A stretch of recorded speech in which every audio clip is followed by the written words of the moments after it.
viernes tuvimos elecciones aquí en los Estados Unidos y la verdad es que como comunidad hispana muchos de nuestros hermanos están pasando por tiempos de incertidumbre debido al resultado de las elecciones, por tiempos de tristeza, de indignación, de molestia, de enojo. Hemos visto que en muchas ciudades, aquí mismo en las ciudades gemelas, ha habido muchas personas saliendo a protestar los resultados de las elecciones, que no es tanto que estén protestando de que hubo algún fraude o algo así, sencillamente están en contra del presidente que ha sido elegido. Y la verdad, nosotros tenemos que ver cómo podemos enfrentar esta adversidad, que de alguna manera sabemos que algunas de las políticas que el mismo candidato, ahorita ya candidato electo, había mencionado, pueden afectar de alguna manera significativa a nuestra comunidad hispana. ¿Qué es lo que tenemos que hacer? ¿Cómo nosotros podemos ver y enfrentar esa adversidad? ¿Qué es lo que tenemos que hacer? ¿Saben qué? Aquí en el pasaje que vamos a ver el día de hoy, vemos a Jesús y a sus discípulos enfrentando el clímax de adversidad. Ellos nunca habían enfrentado tal adversidad como la que van a enfrentar ahorita. Y vamos a aprender cómo ellos pudieron pasarla. ¿Qué fue lo que aquellos principios que pudieron ellos ver, que pudieron ellos poner en práctica para poder pasar y enfrentar esta adversidad? Si empiezan a leer en Juan capítulo 18, voy a estar leyendo aquí, la versión que voy a estar leyendo esta vez va a ser de la Nueva Versión Internacional. Si tienen la Reina Valera me pueden seguir, yo voy a estar leyendo de la Nueva Versión Internacional. Cuando Jesús terminó de orar, salió con sus discípulos y cruzó el arroyo de Cedrón. Al otro lado había un huerto en el que entró con sus discípulos. También Judas, el que lo traicionaba, como conocía aquel lugar, porque muchas veces Jesús se había reunido allí con sus discípulos. Así Judas llegó al huerto a la cabeza de un destacamento de soldados y de guardias de los jefes de los sacerdotes y de los fariseos. Llevaban antorchas y lámparas y armas. Aquí está la oposición, aquí está la adversidad. Y aquí es cuando ellos se van a enfrentar a una adversidad que quizás ya la habían visto anteriormente. Anteriormente ya a Jesús ya lo habían querido apedrear.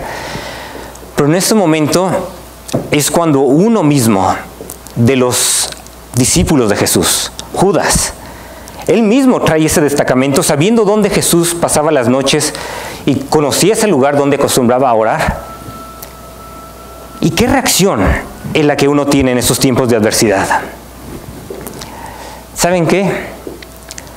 Al fin de cuentas, ¿qué es lo que significa reconocer a Jesús como Rey?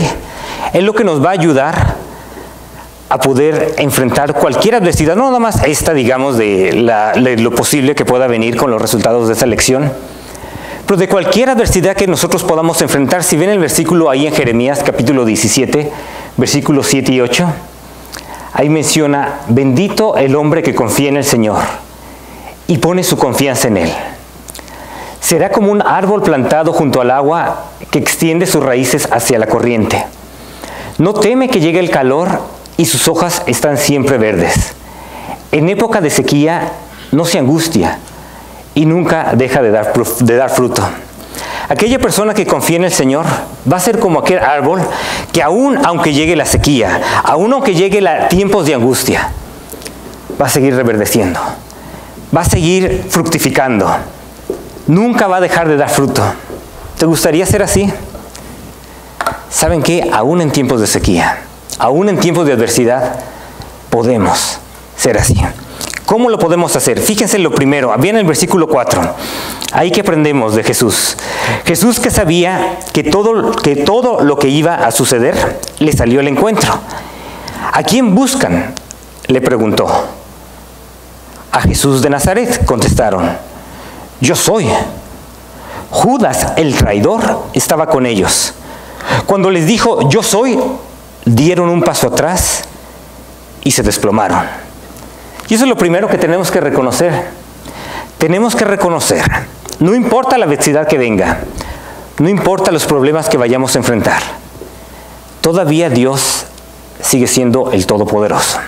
Tal como cantábamos acerca de Jesús, acerca de su poder, acerca de la dignidad que Él tiene, aquí mismo, Él sencillamente mencionó, yo soy. ¿Se acuerdan cuando Moisés le preguntó a Dios que se le había presentado ahí en el desierto? Dice, y si me preguntan cuál es tu nombre, ¿qué les voy a decir? Y Dios mismo le respondió, yo soy el que soy. Así les vas a decir, yo soy, este es el que te envía. Aquí Jesús mismo menciona el mismo nombre de Dios, porque como sabemos, toda la plenitud de la deidad, todo exactamente lo que es Dios en cuerpo humano es Jesús, como lo menciona ahí Juan. En el principio Él era el verbo era con Dios y el verbo era Dios. Y aquí menciona, cuando le preguntan, ¿quién es Jesús? Yo soy. Inmediatamente dieron un paso atrás, se desplomaron.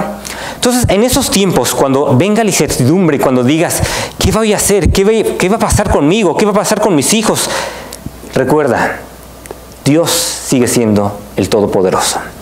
¿Qué más podemos aprender acerca de aquí? Fíjense, vean el versículo 7, volvió a preguntarles, ¿a quién buscan? A Jesús de Nazaret, repitieron. Ya les dije que yo soy. Si es a mí a quien buscan, dejen que estos se vayan. Esto sucedió para que se cumpliera lo que había dicho. De los que me diste, ninguno se perdió. Y aquí vemos lo otro, el segundo paso. Dios mismo, a pesar de esa adversidad que venían, a pesar de que sabía de que Judas lo iba a traicionar y que iban a venir un destacamento con palos, con armas, Él dijo, ninguno de los que me dio se va a perder. Yo los voy a proteger. Y eso es algo que también tú tienes que reconocer. ¿Sabes qué? Dios cuida de las aves. Dios cuida de los gorriones. Sí. Si Dios cuida de animalitos, que uno diría, bueno, son animalitos insignificantes de alguna manera, pero Dios cuida de ellos. Para Dios no son insignificantes. ¿Cuánto más de nosotros? Y es algo que tú tienes que pensar. ¿Vienen tiempos difíciles? No sabemos. Quizás. Pero Dios cuida de nosotros. Y Él se encarga de nosotros. Y así como Él se encarga aún de proveer para los animales, para los animalitos, Él se encarga de nosotros y nos cuida, tal como pasó ahí con ellos. Están en la mayor adversidad que pudieran enfrentar. Y aquí menciona, ¿sabes qué? Déjalos ir. Si me buscan a mí, deja ir a ellos, para que ninguno de ellos se perdiese. ¿Qué más podemos seguir aprendiendo? Fíjense, vean cómo menciona ahí, Simón Pedro, que tenía una espada, la desenfundió e hirió al siervo del sumo sacerdote, cortándole la oreja derecha. El siervo se llamaba Malco. Vuelve esa espada a su funda, le ordenó Jesús a Pedro. ¿Acaso no he de beber el trago amargo que el Padre me da a beber? Hay algo más que tenemos que aprender en cómo enfrentar estas situaciones adversas. Tenemos que estar dispuestos a hacer la voluntad de Dios. Aquí Pedro trataba de alguna manera de decir, no, yo voy a defender a Jesús, no lo van a arrestar, yo voy a dar mi vida por Jesús. Y él dijo, ¿sabes qué? Mete esa espada. ¿Acaso yo no voy a beber ese trago amargo? ¿Acaso yo no voy a ir a la cruz, tal como ya se los había mencionado? ¿Acaso yo no voy a dar mi vida en sacrificio por toda la humanidad para que la humanidad pueda tener una nueva vida? ¿Es difícil? Sí, es difícil. Cristo mismo, luego vamos bueno, no en este mensaje, pero luego más adelante, y aquí de por sí no se mencionó, ¿no? Pero en otro evangelio se menciona que Él estaba orando, Padre, de ser posible, pasa de mí esta copa. Yo sé que todas las cosas son posibles para ti. Yo sé que tú tienes todo el poder. Si es posible, pasa de mí esta copa. Pero al fin de cuentas, yo no quiero que se haga mi voluntad, sino que se haga tu voluntad. Al fin de cuentas, eso es lo que realmente debemos de querer y anhelar. ¿Queremos nosotros pasar por tiempos de problemas, de persecución? No. Y nuestra oración debe ser igual.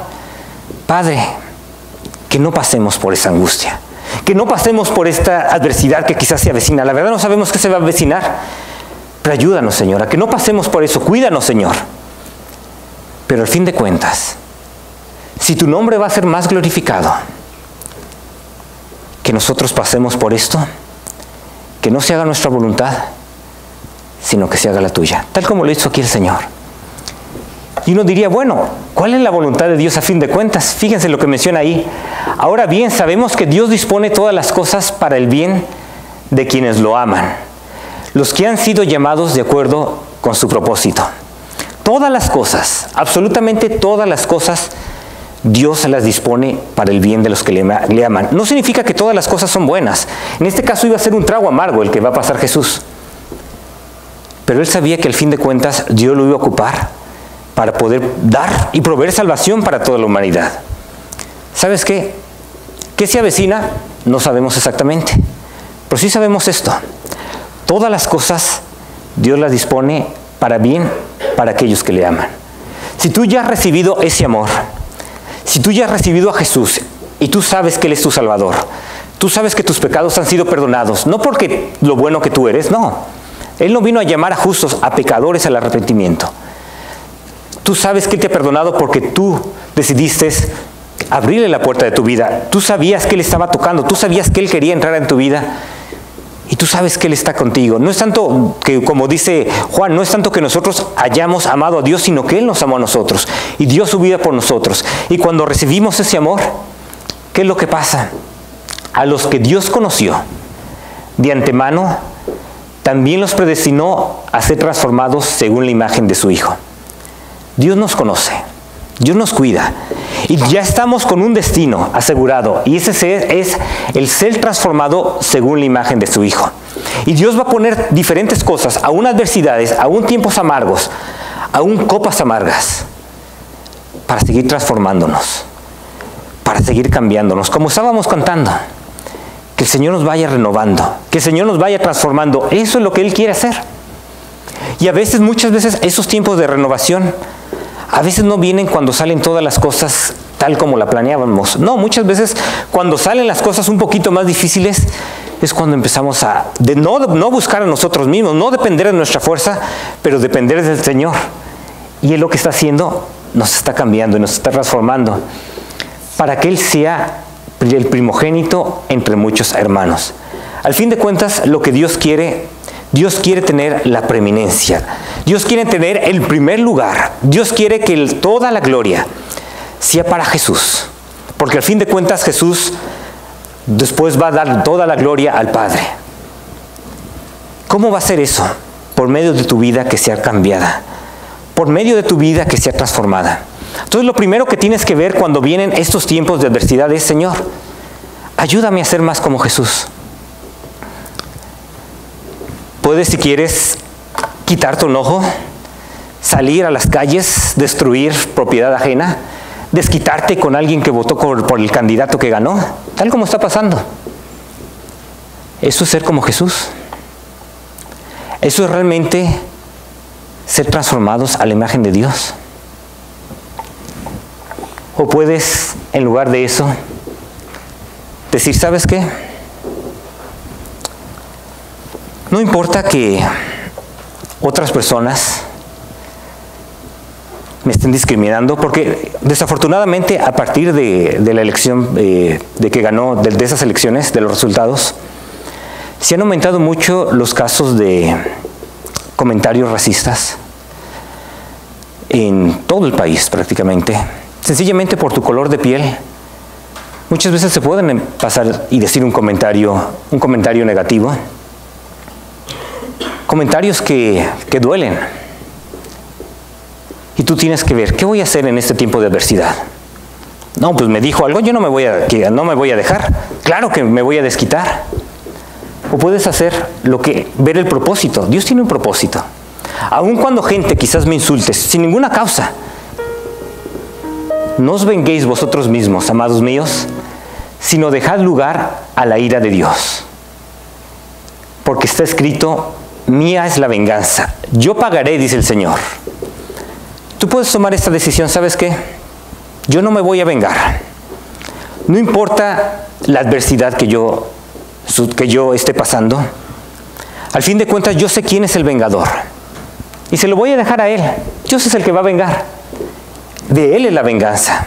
Y Él lo que dice: mía es la venganza. Y es cuando uno realmente entiende, Dios, tuya es la venganza. Cuando uno entiende de todo corazón que no es de nosotros, sino que es de Dios, ¿sabes qué? Te da libertad. Ahora puedes amar a las personas. Ahora tú puedes decir, es más, hasta tenerles compasión. Porque ¿quién es el que va a dar la venganza? Dios. Y eso significa que es mucho mayor venganza la que tú puedes dar que la que Dios puede dar.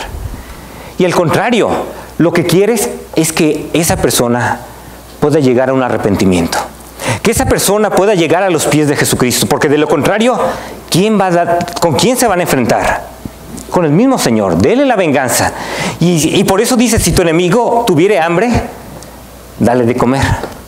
Si tuviere sed, dale de beber. Porque haciendo esto, ascuas de fuego pondrá sobre su cabeza, o harás que se le caiga la cara de vergüenza. En otras palabras, tú puedes ahora ocupar las armas del bien. Y tienes ya esa libertad. Y aún tener compasión de aquellas personas que te están insultando. Decir, pobrecitos.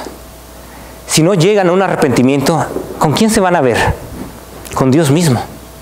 Y en lugar de ser vencido de lo malo, vas a vencer con el bien el mal. Una compañera de trabajo me estaba contando cómo una amiga, la cual tiene un hijo con una enfermedad especial, y personas que tienen hijos que tienen esa condición se estaban reuniendo en la página de Facebook, y la verdad no me acuerdo bien de todos los detalles, pero sí creo que fue el día siguiente después de las elecciones, donde una persona le comentó algo así, como digo, no me acuerdo realmente todos los detalles, pero básicamente le estaban diciendo, bueno, ustedes nada más vienen aquí para quitarnos todos los servicios médicos con nuestros impuestos que estamos nosotros pagando. Comentario, la verdad, muy dolorosos. La verdad, ella se puso a llorar. Pero ¿sabe lo que hizo? Es cristiana. Le respondió algo así como diciéndole, ¿sabes qué? Espero que tu hijo, con la condición que tiene, pueda seguir adelante. Espero que Dios lo bendiga. Le respondió con palabras de verdad, con palabras de amor. Esta otra persona le pidió disculpas por lo que dijo. No fue vencida por lo malo, sino venció con el bien el mal. Y eso es lo que nosotros tenemos que hacer. Sí, es verdad, hay adversidad. ¿Qué hacemos? ¿Salimos a la calle, destruimos lo que sea, les pegamos a aquellos que votaron por el otro candidato? O sencillamente decimos, no, Dios tiene todo bajo control.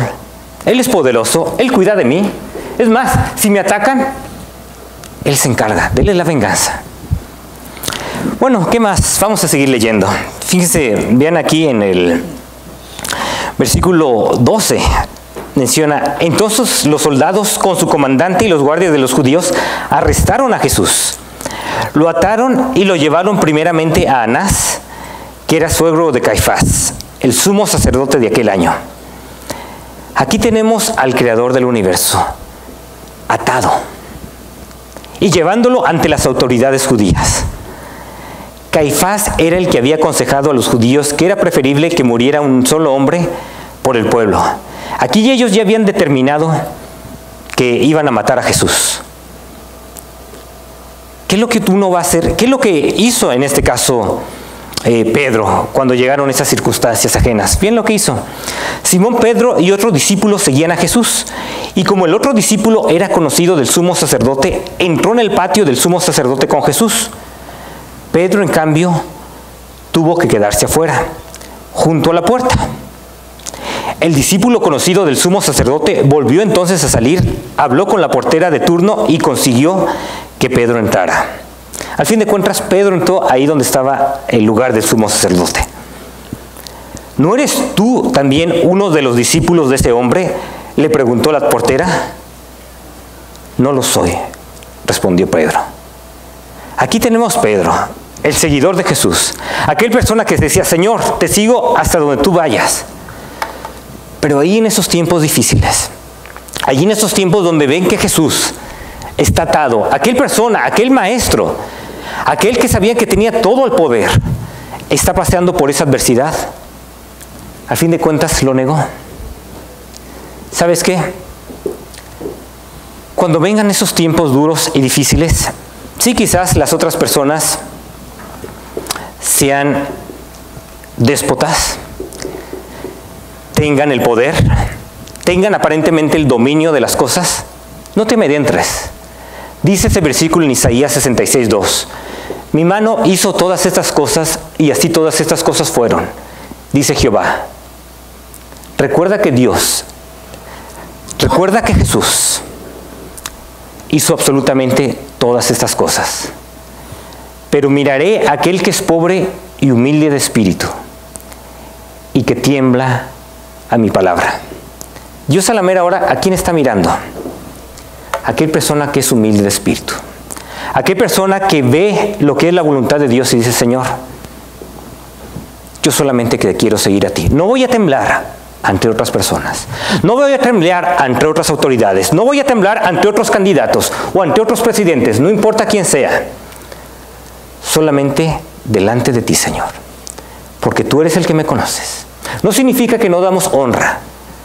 No significa que no honramos a los que son las que Dios ha puesto sobre autoridades. Sí los honramos. Y aquí vamos a ver cómo Jesús no los deshonraba, pero tampoco se amedrentaba. Bien ahí, el versículo 18 nada menciona cómo los criados y los guardas estaban de pie alrededor de una fogata que habían hecho para calentarse, pues hacía frío. Pedro también estaba en pie con ellos calentándose. Pedro ahí seguía con esas personas, pero no podía confesar a Jesús. Fíjense aquí, Jesús lo quiso. Mientras tanto, el sumo sacerdote, aquí está el líder de los judíos, interrogaba a Jesús acerca de sus discípulos y de sus enseñanzas. Y fíjese lo que le dice Jesús. Yo he hablado abiertamente al mundo, respondió Jesús. Siempre he enseñado en las sinagogas o en el templo donde se congregan todos los judíos. En secreto no he dicho nada. ¿Por qué me interrogas a mí? Interroga a los que me han oído hablar. Ellos deben saber lo que dije. Jesús dijo, yo no tengo nada que ocultar. Todo lo he hablado en público. Es más, puedes preguntarle a las personas, tú según aquí me quieres interrogar como si tuviera una enseñanza oculta. No, es completamente público. ¿A quién temía Jesús? Únicamente al Señor, por así decirlo, a su Padre. A Él le daba toda la reverencia. Fíjese cómo reacciona uno de los guardias. Apenas dijo esto, uno de los guardias que estaba allí cerca le dio una bofetada y le dijo, ¿así contestas al sumo sacerdote? Wow, fíjese lo que respondió Jesús. Si he dicho algo malo, replicó Jesús, demuéstramelo. Pero si lo que dije es correcto, ¿por qué me pegas? Entonces Anás lo envió todavía atado a Caifás, el sumo sacerdote. Fíjense, el Señor no se amedrentaba ante aquellas autoridades. Él es el Dios de todo el universo. No les faltaba el respeto tampoco. Pero Él iba a hacer lo que era correcto. Y eso es lo que tú también tienes que hacer. Sí, llegan estos tiempos donde tú dices, ¿qué va a pasar? ¿A quién le voy a temer? Las autoridades, los policías. Recuerda, al fin de cuentas, ¿a quién vas a temer? Asegúrate de temer únicamente al Señor. No importa qué autoridad humana trate de ir en tu contra. Tú lo que dices, Señor, a ti es el quien te voy a temer. Si hay algo que tenga que aprender, si hay algo que tenga que hacer, si hay alguien a que tenga que honrar, a quien tenga que respetar, lo voy a hacer. Pero al fin de cuentas, solamente a ti es el que voy a temer. Bueno, ¿qué pasó con Pedro? Fíjese al final de cuentas con Pedro. Versículo 25. Mientras tanto, Simón Pedro seguía de pie calentándose. ¿No eres tú también uno de sus discípulos?, le preguntaron. No lo soy, dijo Pedro, negándolo. ¿Acaso no te vi en el huerto?, insistió uno de los siervos del sumo sacerdote, pariente de aquel a quien Pedro le había cortado la oreja. Pedro volvió a negarlo, y en ese instante cantó el gallo. ¿Se acuerdan que el Señor ya le había dicho, antes que el gallo cante, tú me negarás 3 veces? Lo negó. Y en ese momento él recordó. Y en ese evangelio no lo menciona, pero otros evangelios mencionan que él salió y lloró amargamente. ¿Sabes qué? Parte de reconocer a Jesús como el Señor es reconocer su perdón y su gracia. A veces vamos a fallar. A veces cuando viene la adversidad, No vamos a seguir a Jesús. A veces vamos a seguir nuestros propios impulsos, a veces vamos a seguir lo que nosotros queremos hacer, o a veces sencillamente lo vamos a negar. Cuando eso pase, recuerda lo que le dijo el Señor a Pedro.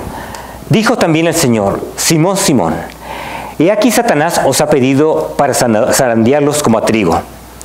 Pero yo he rogado por ti que tu fe no falte. Y tú, una vez vuelto, confirma a tus hermanos. Aquí tenemos al Señor que dijo: ¿sabes qué? Yo sé que a veces que tu fe va a flaquear. No vamos a ser perfectos, hermanos. A veces sí, cuando viene la adversidad vamos a actuar, decimos que es en la carne. A veces se nos va a salir, ahora sí que lo mexicano, diríamos, o que lo, no sé, guatemalteco, o que lo salvadoreño. Pero ¿sabes qué? Recuerda, cuando estás fallando, cuando no estás siguiendo al Señor tal como Él quiere que le sigas, en Él mismo hay perdón y hay gracia, tal como lo hubo con Pedro. Y puedes siempre llegar a Él y hallar ese perdón. Y tal como Él oró, ¿sabes qué? Yo he orado por ti para que tu fe no falte. Y una vez vuelto, confirma a tus hermanos. Sí, va a haber tiempos de flaqueza por los cuales podemos pasar, sí. Recuerda la gracia y el perdón. Y ahora sí, por último, ¿qué es lo último que podemos aquí aprender? Vean el versículo 29, cuando lo llevan otra vez, 28, perdón, cuando lo llevan otra vez a Pilato. Luego los judíos llevaron a Jesús de la casa de Caifás al palacio del gobernador romano. Como ya amanecía, los judíos no entraron en el palacio, pues de hacerlo se contaminarían ritualmente y no podrían comer la Pascua. Así que Pilato salió a interrogarlos. ¿De qué delito acusan a ese hombre? ¿O a este hombre? Si no fuera un malhechor, respondieron, no te lo habríamos entregado. Pues llévenselo ustedes y júzguenlo según su propia ley. Les dijo Pilato. Nosotros no tenemos ninguna autoridad de ejecutar a nadie, objetaron los judíos. Esto sucedió para que se cumpliera lo que Jesús había dicho al indicar la clase de muerte que iba a sufrir. Él ya sabía que iba a sufrir, que ya iba a ser ejecutado en la cruz. Jesús ya lo sabía. Pilato volvió a entrar en el palacio y llamó a Jesús. ¿Eres tú el rey de los judíos? Le preguntó Jesús.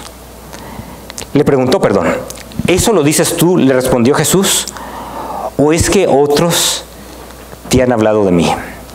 Al fin de cuentas, Jesús llegó a la realidad. ¿Sabes qué? ¿Por qué dices que eres tú el rey de los judíos? ¿Lo dices porque tú en verdad crees que eres el rey de los judíos? Pilato no lo creía. Ahí menciona en el versículo 35, ¿acaso soy judío? Replicó Pilato, han sido tu propio pueblo y los jefes de los sacerdotes que te entregaron a mí. ¿Qué has hecho? Mi reino no es de este mundo, contestó Jesús.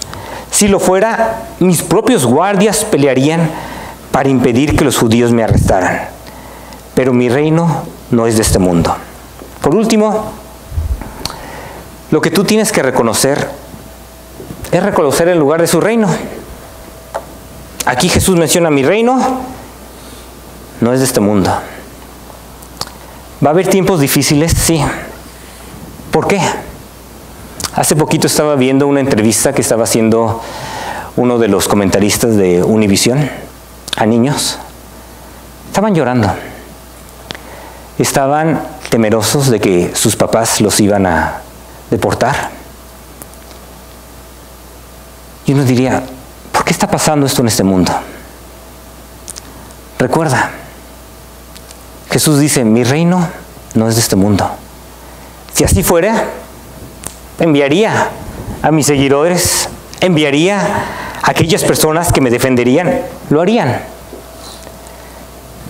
Y es algo que nosotros tenemos que entender. ¿Va a haber tiempos injustos? Sí. Pero al fin de cuentas menciona, ¿no se venden 2 gorriones por una monedita? Sin embargo, ni uno de ellos caerá a tierra sin que lo permita el Padre. Y Él les tiene contados a ustedes aún los cabellos de la cabeza. Así que no tengan miedo. Ustedes valen más que muchos gorriones.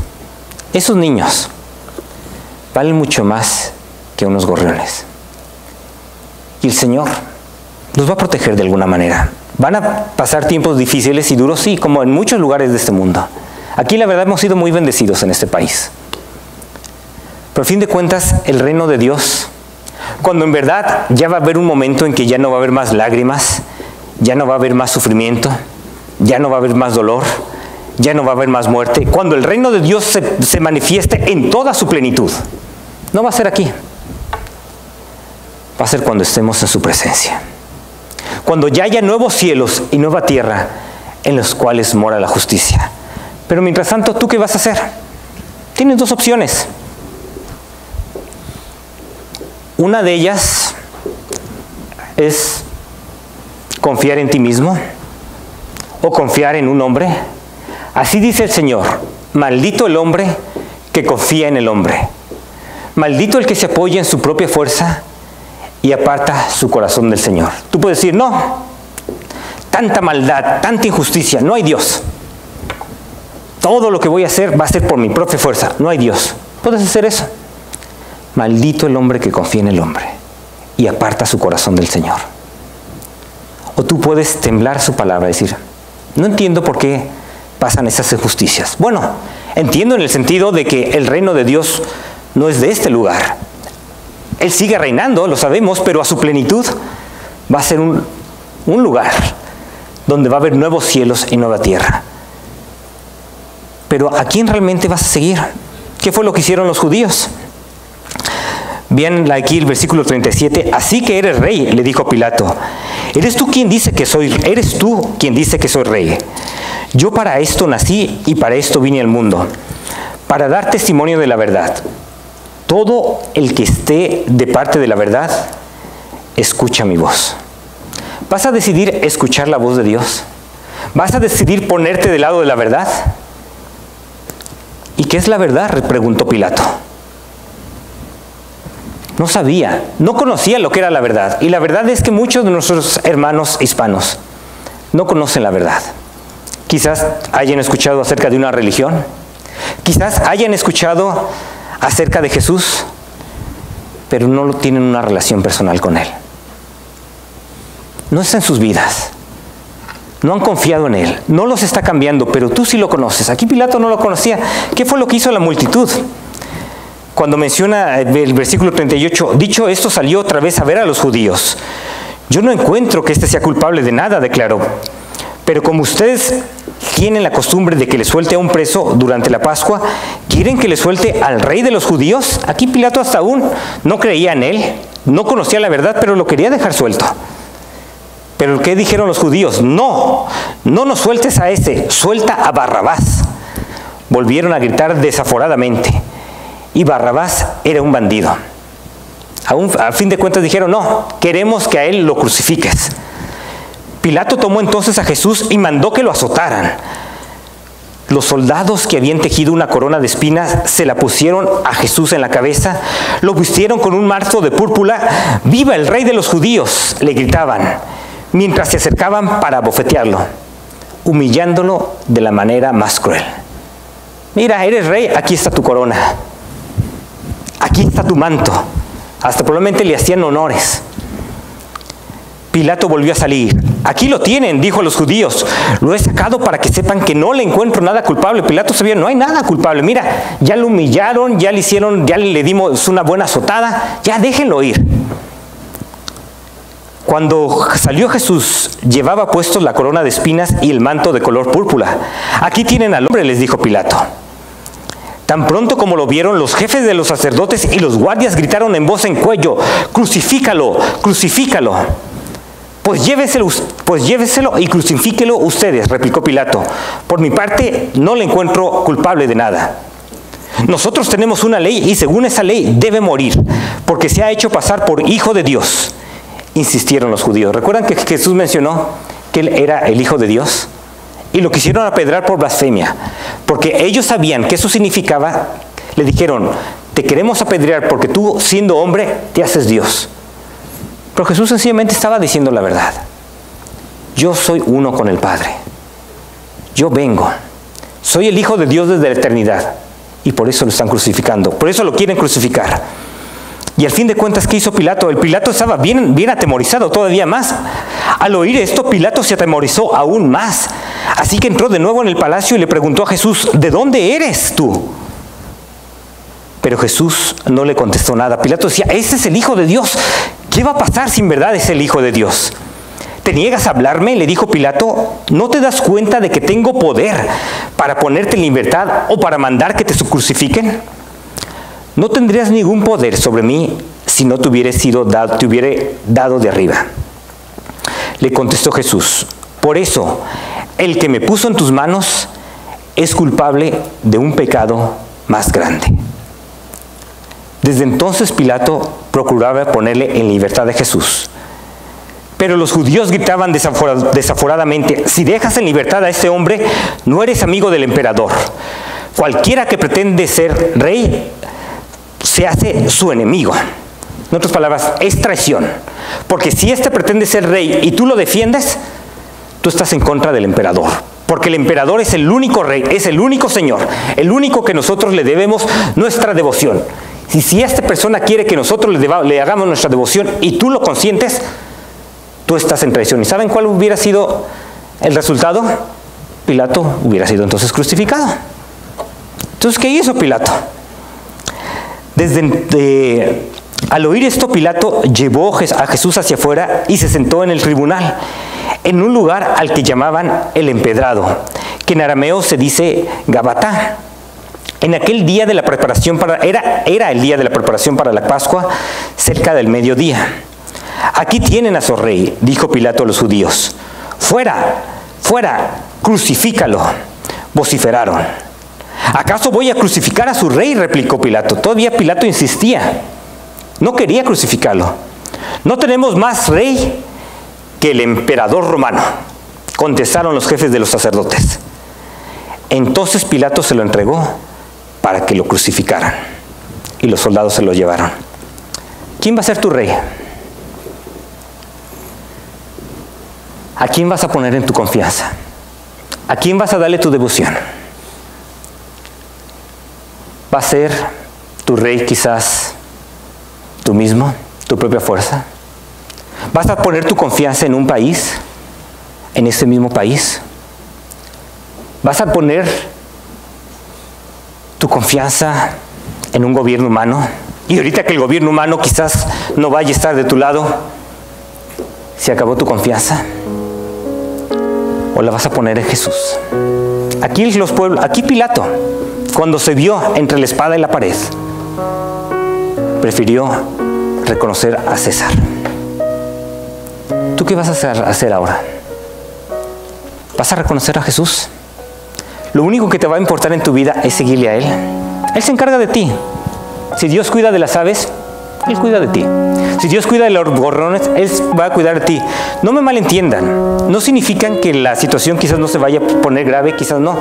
La verdad es que ni siquiera sabemos. Muchos de lo que se está viendo es que quizás muchas de las cosas que Él había prometido como candidato, quizás no las lleve a cabo en toda su extensión, nada más de alguna manera limitada. Recuerden que además en este país hay 3 poderes, tal como en muchos de nuestros países hispanos. Entonces no significa que un candidato o un presidente tiene todo el poder, como en este caso lo tenía César.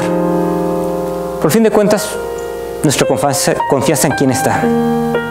La verdad, el martes, cuando yo viendo las noticias y ya viendo que realmente el candidato actual iba a ser el que iba a ganar,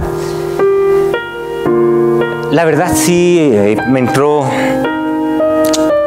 un estado sombrío, en cierto sentido decirlo, en cuanto al futuro. Yo sé que alguna de las propuestas que él había mencionado iban a afectar personas de aquí mismo, quizás de la congregación, algunos otros de nuestra propia comunidad. No únicamente eso, también a nuestros propios países de donde venimos. Si realmente quiere llevar a cabo todo lo que había propuesto, como mencionamos, que quizás ni siquiera pueda ser ese el caso, puede haber una guerra mercantil entre países,